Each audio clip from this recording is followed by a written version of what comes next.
AI models continue to evolve, it's increasingly necessary to build a shared understanding of the challenges and opportunities in these domains and the real impact of these technologies. This allows us to responsibly navigate an era of competition shaped by the adaptation of AI technologies over the decades to come, but really over the weeks and months to come as well. The UAE has rapidly become a leader in the development and use of these technologies. The Time magazine wrote a major piece just a few weeks ago, and the headline was, "The UAE is on a mission to become an AI power." Minister Al Olama has said AI workers have quadrupled from 2001 to 2023 in the UAE to 120,000. Another UAE government official talked, his quote was, "It's a place made out of heaven for researchers of AI." Just this week, it was announced that the US tech giant Microsoft is investing $1.5 billion in G42, a UAE tech firm focused on AI development. The deal also involved the US and UAE governments, so hopefully our guest will shed some light on the details of that, and maybe also tell us and give us some background on something I think a lot of Americans or Europeans may not have heard of. It's called Falcon, and when it was released, it's the UAE's national bird, but it's also an AI. And when it was released last September, it became a sensation. Some people were even enthusing that the model was superior to some of what Meta and Google had put out. So that was a very exciting release that came to a lot of people as a surprise. But if you've been tracking the UAE, it would have been less of a surprise to you. On the Microsoft agreement, one media outlet described the deal as a stunning move in AI's increasingly frantic global chess game. But really, the deal is part of a stunning collection of chess moves in an era that will be defined how a broad set of stakeholders, including countries and companies, collaborate. The interwoven moves in the deal just announced include fascinating collaboration on Arabic language AI models like Jaish, cloud capacity and digital infrastructure, and de-risking various components of the full tech stack. But overall, it's investment in collaboration itself, in a secure and stable rules-based international system that can adjust and remain effective and inclusive in the face of technological change. We underscore our mission, our overall Atlantic Council mission is shaping the global future alongside partners and allies. And then our technology mission, as expressed through our Geotech Center, is shaping the global future together. The UAE is also a partner in our work at Geotech. The worldwide effort to harness technology for good will have countries, industry, civil society, and other stakeholders seeking to balance innovation and responsible governance. This is a key theme that we amplify. So before we start, I want to personally thank Minister Omar Sultan Al Olama for joining us this morning from Dubai, where it's been quite rainy, and maybe you'll speak to that a little bit. That's quite remarkable week for your country, and also remarkable how your society has managed it. In 2007, as I mentioned, he was named Minister of AI and has led the UAE's efforts in scaling its infrastructure to support the AI revolution. In 2020, amid the COVID-19 pandemic, his role was expanded, and he was appointed Minister of State for Artificial Intelligence, Digital Economy, and Remote Work. In 2023, he was appointed to the United Nations Secretary General's advisory body on artificial intelligence, a new artificial intelligence advisory board on risks, opportunities, and international governance of artificial intelligence. So we've got an expert with us today. Let me also welcome our moderator for today's event, Stephen Overly, host of Politico's Tech podcast, which discusses the most significant changes that emerging technologies will bring to politics and to policy. So keep an eye out for this event in next week's episode. I hope I can say that, Stephen. To this audience who recognizes the importance of these conversations, thank you for joining us. Toward the end of the discussion, the minister will answer a couple of questions from our live virtual audience. You can submit your questions at the askac.org at any time during this program. As a reminder, the event is live streamed and recording and will live on our AC TV streaming platform. And with that, I turn to Stephen Overley to begin our discussion. I thank the minister and thank you all for joining us. Stephen. Fred, thank you for that introduction and for asking me here today to moderate this conversation all about the rise of artificial intelligence. My name is Stephen Overley, and I host Politico Tech, a daily podcast about the ways technology is disrupting politics and policy. As you can imagine, that's a lot about AI these days, and I've been fortunate to interview many fascinating people wrestling with big challenges and opportunities around technology. But today, I have the distinction of speaking with the world's first AI minister, His Excellency Omar Al Olama. Your Excellency, thank you for being here today. My pleasure. Thank you for having me. Absolutely. You know, I want to start. The UAE has been hit by record rainfall, a reminder, I think, to all of us that even our most modern and tech-driven societies, we're all still subject to the power of Mother Nature. Has there been a role for tech to play in your response and to dealing with these floods? So I think there has always and always will be a role that technology can play. There are two things I'm going to say here. The first is we always hope that we can prepare better for natural circumstances and, let's say, disasters and catastrophes that are coming our way through Mother Nature. The fact is sometimes it's very difficult for you to forecast. As a country that gets 25 millimeters of rain per year, we expected that the number would be probably double or triple that number in the worst case scenario. This time it was over 10 times our annual rainfall. And it was one of the 8 or 7 highest recorded downpour events that have ever been recorded. So it's something that we couldn't have prepared for, I think, in hindsight. But what I will say, I do believe that we will be able to leverage technology to prepare better the next time around. We've done a fantastic job ensuring people's safety and security. We haven't had a single casualty, even in these very tough situations. But I think what you're going to see is next time we'll be better prepared. We're going to leverage technology to help forecast better and ensure that people have less of an inconvenience when these events occur. The other big news, obviously, this week, as Fred mentioned, was that Microsoft announced it will invest $1.5 billion in G42, a leading company in the UAE. I'm curious what assurances have been made to your government and to the US government that that partnership will be developing AI in a way that's considered secure and responsible. So there are a few things there. The first is compliance is a big thing for the US. And I don't think that a company the size of Microsoft, with, let's say, the backing of the US government, is going to go into business and actually invest in a company if there weren't reassurances that they see eye to eye and that they operate with a similar culture, with a similar mentality, and with similar moral, ethical, and hopefully strategic grounds.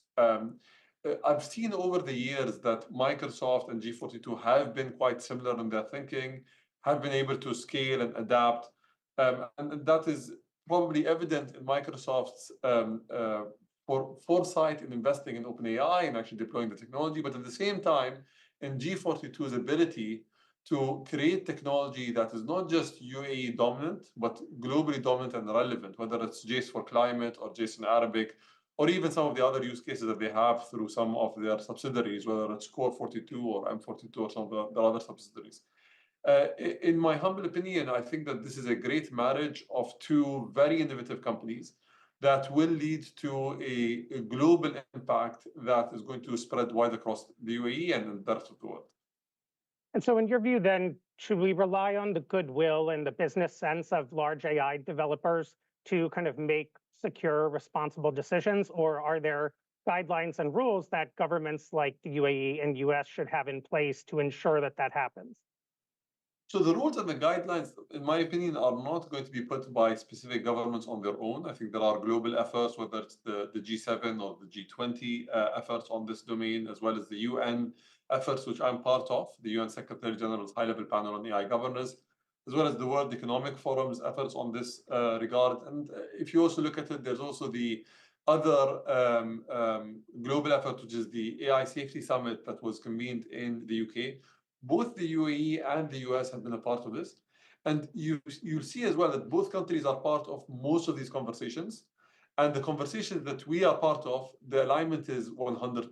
100% in terms of what we think this technology should do and should not do, as well as 100% with regards to how we envision the future of humans with AI and how we envision the future of AI that serves the quality of life improvement and, let's say, the strategic sovereign advances that both countries are doing. Today, there is, I wouldn't say an arms race. There's a talent race.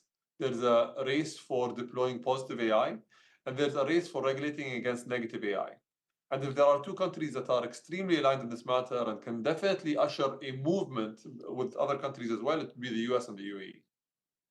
I'm not sure that there is 100% alignment on much in the world these days. So hearing that you see that on AI is fascinating to me. I think one of the sticking points or divisions, I guess, I often hear about is the role of China that it should play in sort of these global conversations around regulation. Certainly in the US and Europe, there's a lot of hesitancy about having China at those tables.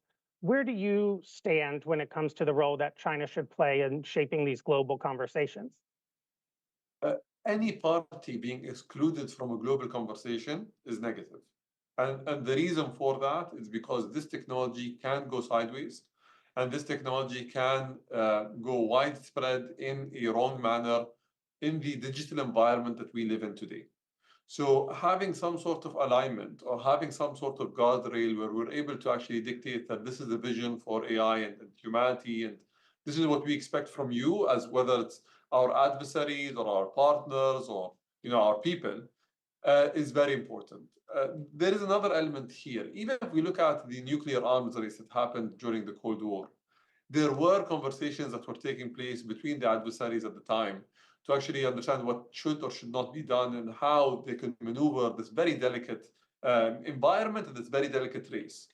With AI, the problem is this is not just a bomb that you can drop. It's a technology that can proliferate so fast across a digital environment that has no physical borders and that does not have the checks and balances that we have in our physical world.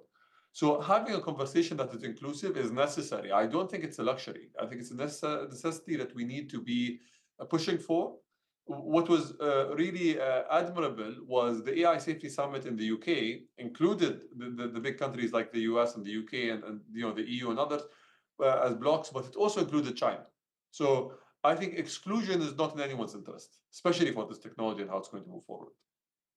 Well, with that in mind, the Microsoft deal this week, I can say here in Washington, it's largely being seen as a way for the US to assert its influence over China in the UAE and the Gulf more broadly.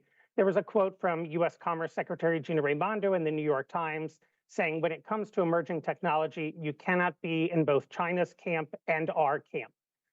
I wonder what you make of that. Should this deal be seen as a reflection of the UAE aligning itself with the US over China? So there are two ways that we can see this. The first is an issue of sovereignty. No one can assert themselves over anyone, I think, especially if you're going to have a lose-lose situation. Why the US and the UAE came together on this is because there is a win-win-win situation here, where the US having access to the talent in the UAE and having access to the models that are being developed is a win. The UAE having access to as well what Microsoft is doing and aligning with the US is a win. But also the collective output of both of these partners or these players coming together is higher than the individual being on its own. In this matter, I think what's going to drive the future of artificial intelligence and the future of these partnerships is economics first and foremost. And that's why you have the Secretary of Commerce, not the Secretary of Defense or the Secretary of Homeland Security or someone that's focused on security actually dictating the terms here. But second is today the economic power when it comes to artificial intelligence. And at the same time, you look at the player that is far ahead of the curve, it's the US. So you are going to see a lot more of these kind of partnerships. My advice is the US needs to continue to maintain its technological supremacy and the technological edge that it has, because it's important. This is a technology that's unlike any other. We need to move very quickly. And the way that the US is approaching it, especially the Biden administration right now, and Secretary Raimondo more specifically, is very wise. No one can force anyone to the table, but if you're able to curate a agreement or an understanding that will ensure that the sum of the parts is higher and more valuable than the parts on their own, that is what the future is going to be driven on. You mentioned the US tech supremacy. Certainly that's a concern here in Washington. It does seem many countries, I would say perhaps including the UAE, see AI as a way to maybe level the playing field or at least bring more tech opportunities and income to other countries. Can you talk a little bit about the role that competition is playing among countries, even as you try to cooperate on some of these rules and regulations around AI? I don't think it's going to be a zero-sum game where it's only going to be AI that's developed in the US or only going to be AI that's developed in China or the UAE. What is going to happen, I think, is you're going to have centers and nodes of excellence across the world where there are specific use cases or specific domains where a country or a player or a company is doing better than everyone else. We see that even with LLMs, large language models, or generative AI more specifically, OpenAI is dominating in a certain field, but there are, let's say, other players, whether it's American and domestic players like, let's say, Google with Bard, or non-American companies, whether it's Mistral in France or Stable Diffusion at the time in the UK and others. There's going to be, I think, as we continue, there's going to be domains where certain countries are going to try to play in. What makes the agreement between the UAE and the US very interesting to me specifically is the fact that we both bring something to the table that the other party does not have. So if you look at what the UAE brings to the table, the UAE first is the gateway to Africa, the gateway to India and Southeast Asia. And it is, in a way, this perfect hub where the US can actually really showcase its technology for the rest of the developing world in a way that asserts US, let's say, supremacy in this domain. The other thing is, if you look at what the UAE brings to the table, it brings much faster time to market than anywhere else in the world. You can actually deploy your systems here much faster. The regulation is very agile. I'd say the government is very friendly to deployment, especially deployment that is ethical, that impacts the lives of people very, very positively. And that can be understood. We can change the regulations very, very quickly to make sure that you have this edge of being able to deploy and see the impact. And if, for example, the technology has some ambiguity around it, we have a system called the Reg Lab where you're able to containerize the impact in a certain experimental zone and see what it means. And then we change the regulation accordingly, depending on the impacts there. The second thing is you have the world's most diverse population in a cutting-edge environment that is connected, that is, futuristic, and that has talents from all over the world. I think it's very wise, and honestly, it does showcase the US's ability to really pinpoint high-quality talent, high-quality environments to invest when it comes to the future and building future technologies as well. I've seen you make comments before about the UAE being sort of a conduit to many parts of the world, including what we often refer to as the global south.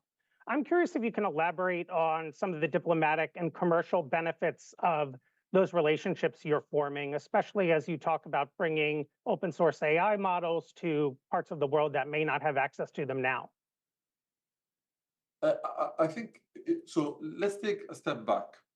We have the resources, and the US has the resources and the talent and the infrastructure to be able to compete in this domain.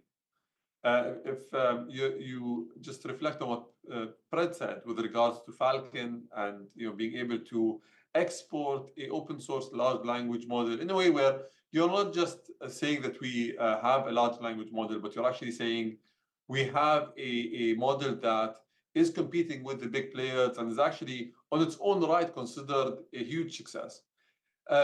Many countries cannot afford to do the same thing. So what's going to happen at one point of time, the same way we've seen with regards to the technological revolutions of the past, we are going to see certain countries want to emulate models or systems or actually leverage platforms that are developed elsewhere and do it in a way where they localize it to their use cases, but at the same time, the platform is, whether it's Cisco or Oracle or Salesforce from the US, or even something that's more open source like Linux or others, right? What we want to do as the UAE is we want to put out technology that we believe is built well, that showcases what we have in the UAE, but that impacts the lives of people in the global south in a way where they are part of this revolution, they can leapfrog. Think about what mobile broadband did to Africa. They were able to move from conventional financial landscapes to fintech very, very quickly. The same is going to happen with AI. Now, if we're able to build something that is both UAE, US built, it will showcase that there's a trust that the UAE is very similar to us, whether you're in the Middle East or even Africa, they're much closer to us. But it also has the quality certification of the US, that this is high quality, that this is cutting edge, that this is innovative. And that's what our diplomatic engine, but at the same time, our reputation and our geographical edge and strategic location brings to the table. Is the world going to gravitate toward one or two AI models that will sort of dominate, in your view, kind of the way we've seen large internet companies emerge, or will this market be sort of much more decentralized than that? It depends on the ability for these large companies to localize. So if you think about, for example, today, the large language models, they're great for general purpose questions. They're great for creative tasks that don't require cultural context, that don't, and at times also require local dialect or local languages. If the focus was just on us having an English-based large language model that can answer your queries, then it is going to be one or two players. I agree with you on that. If we're going to think about technology that proliferates, where government services can be deployed on them, where we can actually have a friend, an assistant that we can work with regularly to try to overcome challenges and to actually increase our productivity, I think there'll be more players. Now, again, what makes us unique as a country is the 200 nationalities that live in the UAE can help you localize your large language model or localize your software to many geographies without having to open offices all around the world. So this is where I think the genius of Microsoft came in. They were able to identify that and say, look, if we want to move very aggressively and we want to make sure that this is the go-to platform and this is the one-stop, let's say, platform that people build on, we have to be able to localize faster than our competition. And maybe that's the advantage that they will have. I know that last year, in sort of that vein, you all announced a platform called Jace that was trained in both English and Arabic, which to me speaks to this fact that a lot of countries, Spain, France among them, have raised concerns about AI being developed in, only on English, being largely developed in the United States, and this desire, or I guess this concern that could ultimately erode their own languages and their own cultures. Were you driven by that concern as well? And how do you see that interplay between artificial intelligence and sort of cultural values? That is a concern for anyone who cares about their culture and anyone that cares about their country and their people. So I'm sure that there is and continuously will be an element of that concern with regards to the UAE's policies moving forward in the AI space. But I think there's something larger than that. If you truly want to be innovative, if you truly want to showcase your technological ability and the supremacy that you might have developed, you have to do it without necessarily emulating other players. So you have to do it in domains where other players cannot actually do it themselves. And going back to the Microsoft G42 agreement, but also more broadly what the UAE was able to put out there, if we just built large language models that were open source but suboptimal and a ripoff of ChatGPT, I don't think Microsoft would have been interested in doing anything with the UAE in this domain. But showcasing that we are able to do something where the value add is so large, where you have the best performing Arabic large language model or the best performing climate change focused large language model that helps us actually move very quickly with regards to overcoming challenges that are climate change focused, brings the UAE to the spotlight, brings it to the forefront and brings it to the table where we're able to negotiate, we're able to contribute, and we're able to hopefully put forward a future that is built by us or at least contribute to by us. The data question around artificial intelligence is, I think, an interesting one because we're sort of running into this dynamic where we're running out of data to train AI models in some instances, especially those in other languages like Arabic. And yet there's also pushback that there's not enough data privacy protections in place, that some of these AI models violate copyright and other intellectual property laws, for instance. How do you navigate that balance between sort of eating all of this data in order to train AI, but not running afoul of some of these privacy or copyright concerns? So I think there's a twofold answer here. The first part of the answer is we were at one point of time in the wild, wild west. I think as we go forward, it's going to become much more difficult for you to crawl the internet and collect everything that's available there and feed it into your, whether it's transformer models or diffusion models, to create something that is a leapfrog in terms of its ability to answer a query or to perform, right? People were so ignorant to the importance of the data and the ability to actually safeguard this data at one point of time, that these large companies got away with scraping the internet and crawling it and just feeding it to the machines. Data is going to become more valuable. I think people are starting to actually understand the value of their own data. They're starting to understand the value of what they bring to the table. And that is going to create a sort of symbiosis between me offering my data to a player and training it, but also getting value in the return. Think about social media companies for a second. Every time you use one of these platforms, you understand that it's collecting your data, you understand that it's going to monetize that data, and you understand the risk. But the reason why you keep going back is because there is a certain value that makes you feel like, okay, this is worth giving up. At one point of time, you see government officials and regulators say, where do you draw the line? We need to be a little bit more stricter with regards to the impact of this, whether it's swaying elections or impacting psychological behavior or mental health and so on and so forth. I think this dance will continue. So the government needs to always come and actually see, how do we not impact quality of life by just going straight out and regulating against this technology, but at the same time ensure that the value, the trade there with me giving my data to this player and what I extract in terms of value is a fair bargain between both players. I don't think a single country can do it on its own. So I don't think the UAE can come and say, these are the restrictions on data, and that's the only thing that you can do, and that's it, right? Because when you look at what the UAE represents as a percentage of revenue for these big players, it's so minimal that it's easier for them to just switch off the tools that they're building, and that will impact the quality of life of people. What needs to happen is the global dialogues that are taking place, whether it's on the UN level, whether it's on the G7 level or the G20 level or so on and so forth, need to be conversations that include that trade-off and also set a bare minimum. If I give you $1 worth of data, it's worth $1, and this is what you're expected to give me in return. So it needs to be a collective effort, I think.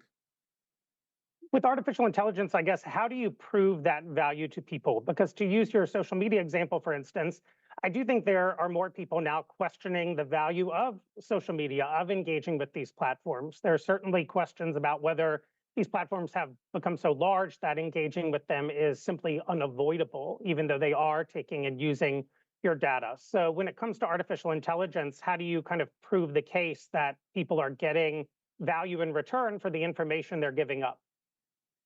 I think that question should be answered by a consortium of economists, of technologists, and of people who are studying society more broadly, because I don't think it's as straightforward as me telling you this is how we can actually dictate the price or the value of this. One very important thing is, if there is, so there is an element of this which is the return on quality of life. And I'll give you a simple example here. If I tell you today that I'm going to switch off your access to all Google products because Google is extracting more data than it's allowed to, there is a very high likelihood that you're going to say, I'm willing to give them the data because the impact on my quality of life to get me from point A to point B is higher than whatever I'm feeling the negative ramifications to be. The same is true for search, for example. The same is true for YouTube, getting access to content, and so on and so forth. There is an element here that is really very subjective, depending on the individual and how they feel. So we need to really engage the public and trying to understand where they feel like the pain points are higher, where they feel like the value is higher than what we as government reflect on. My fear always is ignorance drives overregulation. Overregulation at times creates tension and creates maybe a friction between the government and the public. Most governments that have just gone and banned technologies because they didn't understand them or because they felt like the trade-off was too large have backtracked. And I don't think it's healthy for the government to do that, especially if the decision was built on ignorance. So I would love to create a consortium of people with a lot of expertise that can help us determine that value. What do you think is the biggest sort of ignorance that people have right now when it comes to artificial intelligence? The number one ignorance is people think that this is a new phenomena. They think that they can stop it. They don't understand that AI has been with us for more than 50 years. AI in its current form, ignoring generative AI for a second, has been driving our lives for the last 10 years. Every single search you have is a search that AI is actually responding to and answering. Every single time you actually look up content online, every single location you go to by using a mapping engine. This is all artificial intelligence, really understanding what you need and deploying it for you. That is why we are so hooked to this technology.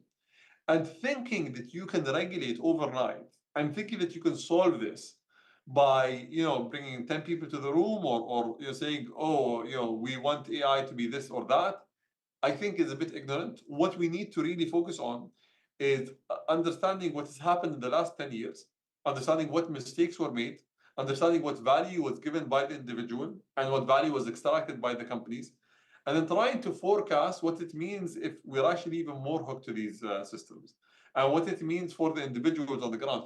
People are not what they were. At one point of time, your grandfather or your great-grandfather was publicly, willingly willing to put their very sensitive information in the yellow pages. And they were doing it with pride and happiness. They weren't talking about, oh, this is my privacy. People will know where my house is. They will know, how many people live in that house. They will understand how old I am and what my full name is and so on and so forth. The conversation changes depending on the sophistication first of the individual and at the same time the trade-off that is there. When safety wasn't as big of an issue, people were willing to put their details in the yellow pages, but you didn't have the scale.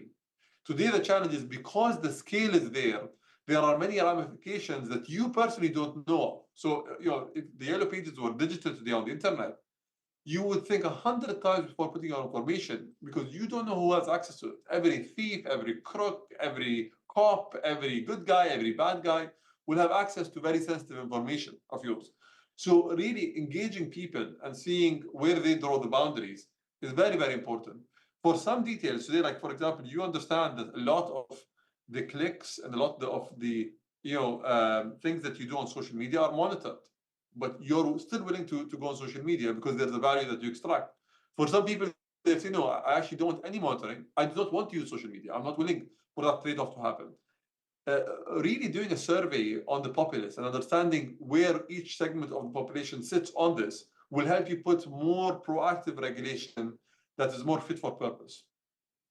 I'm going to turn to audience questions here in one moment. I want to ask you one more, though, and that's the IMF released projections earlier this week that essentially predicting that AI will increase productivity in developed countries, but likely that will come at the expense of many workers. The IMF estimates up to 60% of workers in developed countries are at risk of having their wages or employment opportunities decline. How is the UAE preparing for that possibility? So we've been preparing for this possibility for the last 5 years at least. This is a possibility, and this is probably a very probable possibility. It will happen. I think the wave of this happening is going to differ country to country. I also think that the impact on the job landscape is going to be different depending on the country and the type of demographics of jobs that each country has. So I think it's a bit more technical than just saying that up to 60% across the world. I think 60% really depends on the country, depends on the quality of the labor force, depending on the types of jobs that they offer, and so on and so forth. But as a broad statement, I agree completely with what the IMF is putting forward. I think that this is quite reasonable. What we've done, so we think that every single person, regardless of their job, needs to understand what AI is, how it's going to impact his or her life, and what role that they can play in, and at the same time have an opportunity to be a player in this domain. So I'm going to give you 3 things that we've done in the UAE that I think are cutting edge. The first is we launched something a few years back called the UAE AI Camp. And this camp is a program that does AI training and awareness for people across the country in rural areas, in the cosmopolitan cities, for younger people, for older people, for retirees as well. Anyone who wants to be aware about AI, and it's completely free of charge, and it's done with partners who are the best of the best, from around the world. And we've seen there was a huge impact there where people were able to demystify the technology and really not feel intimidated by it. The second thing we did was we put out a bunch of guides that also helps make people understand how exactly AI is going to play a role in their lives and how they can be a part of that. So we launched a guide called 100 Practical Use Cases of Generative AI. And you can download this. It's available online in Arabic and English. And you can see, okay, if I want to increase my productivity in X, this tool is what I have to use. This is what it can do. This is what it cannot do. And this is an example of a prompt or a use case where you can actually really test it. So the guide is so good. You just click on the actual tool. If you like it, it takes you to the website directly. You can register and you can use it. And it tells you as well what are the limitations and maybe some of the shortcomings of this specific technology.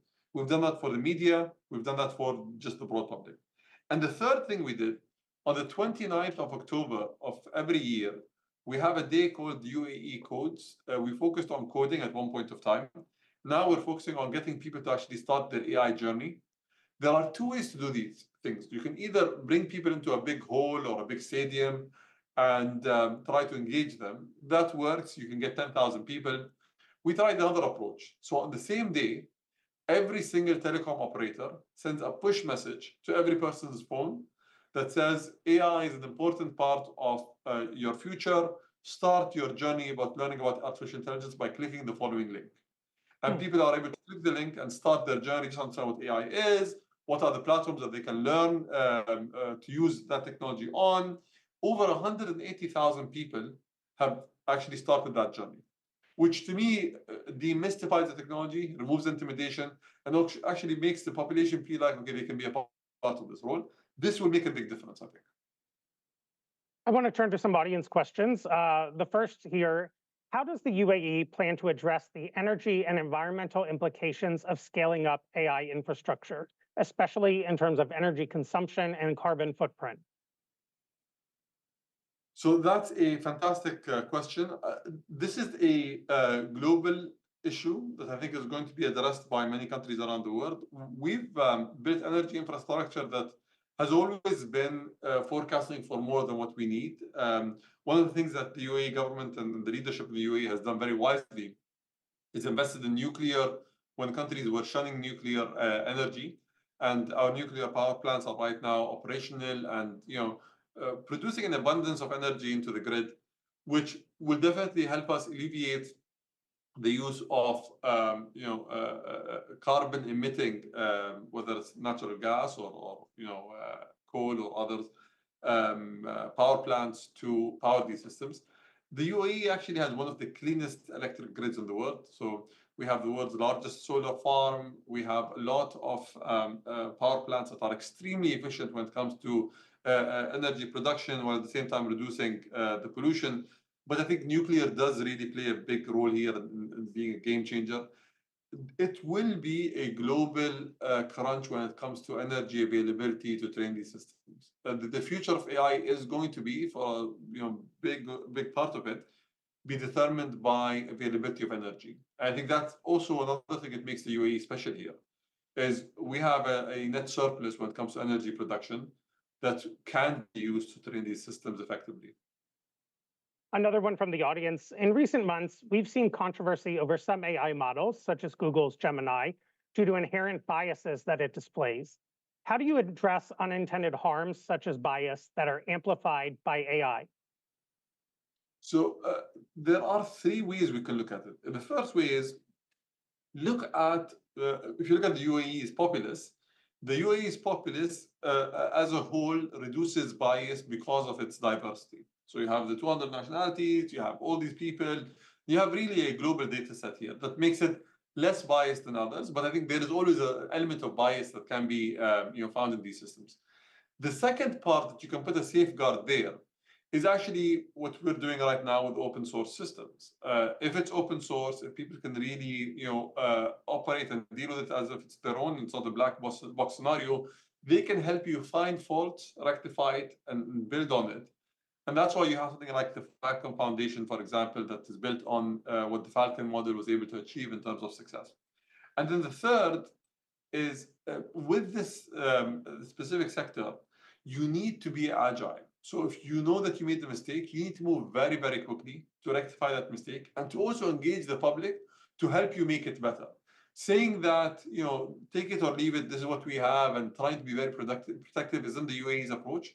And that's what made the local systems here very successful, but also made the UAE interesting for partners from around the world to come and invest here and work with the UAE. And then finally, the diversity of the talent does ensure to a large degree, because you have people from around the world working on this technology here in the UAE, that bias is really addressed within the actual process of creating these models and creating these systems, rather than having groupthink in a certain part of the world where every person is homogeneous or every person thinks in a certain way, and then there is this bias that is part of that groupthink mentality.